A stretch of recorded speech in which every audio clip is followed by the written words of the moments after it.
স্কোরবোর্ডে সংগ্রহটা ছিল না খুব বড়, তবে বল হাতে কারিশমা দেখিয়ে ম্যাচ জিতে নিল বাংলাদেশ। রান খরচে কিপটেমি নাসুম আহমেদের, উইকেট শিকারে যোগ দেন রিশাদ হোসেনও। 155 রানের লক্ষ্য তাড়ায় নেমে পাওয়ার প্লেতেই চাপে আফগানরা। এরপর আর ঘুরে দাঁড়াতে পারেনি রাশিদ খানের দল। এশিয়া কাপে সুপার 4-এর স্বপ্ন টিকে রইল টাইগারদের। সমর্থকদের বসতে হচ্ছে ক্যালকুলেটর নিয়ে। বাংলাদেশ সুপার 4-এ যাবে কিনা তা জানতে অপেক্ষা করতে হবে আফগানিস্তান শ্রীলঙ্কা ম্যাচ পর্যন্ত। অবশ্য তার আগে নিজেদের কাজটা আবুধাবিতে ভালোভাবেই শেষ করল লিটন দাসের দল।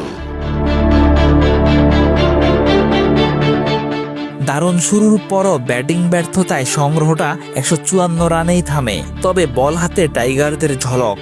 এই রানও তাড়া করতে পারেনি আফগানরা। বিশেষ করে বলতে হয় নাসুম রিশাদের কথা। উইকেট মেইডেন দিয়ে ইনিংসের শুরু নাসুমের। পাওয়ার প্লেতে নিলেন আরও এক উইকেট। প্রথমে স্পেলে তার নামের পাশে 3 ওভারে 7 রান দিয়ে 2 উইকেট। এরপর গুলবাদিন নাইব ও রহমানুল্লাহ গুরবাজ মিলে হাল ধরার চেষ্টা করেন। গুলবাদিনকে ফিরিয়ে জুটি ভাঙেন রিশাদ। এরপর তার দ্বিতীয় শিকার গুরবাজ।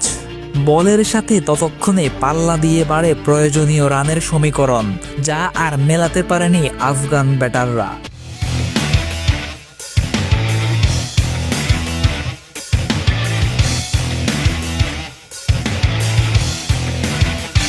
এর আগে ব্যাটিংয়ে উড়ন্ত শুরু পেয়েছিল বাংলাদেশ, তবে শেষ দিকে খেই হারিয়ে করেছে যাচ্ছে তাই ব্যাটিং। ওপেনার তানজিদ তামিমের 31 বলে 52 রানের ইনিংস। প্রথম 10 ওভারে 87 রান তোলা বাংলাদেশ বাকিদের ব্যর্থতায় থামে 154 রানে। শেষ 10 ওভারে আসে 67 রান, শেষ 5 ওভারে 35। তবে এমন ব্যাটিংয়ের পরও বোলারদের কল্যাণে প্রয়োজনীয় জয়টা তুলে নেয় টাইগাররা। গ্রুপ পর্বে 3 ম্যাচে 2 জয়, তবুও নিশ্চিত নয় সুপার 4। আফগানিস্তান শ্রীলঙ্কা ম্যাচে হারতে হবে আফগানিস্তানকে।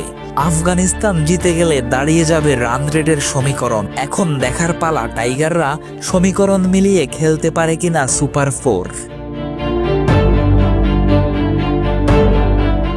Nazmul Tareq, daily cricket.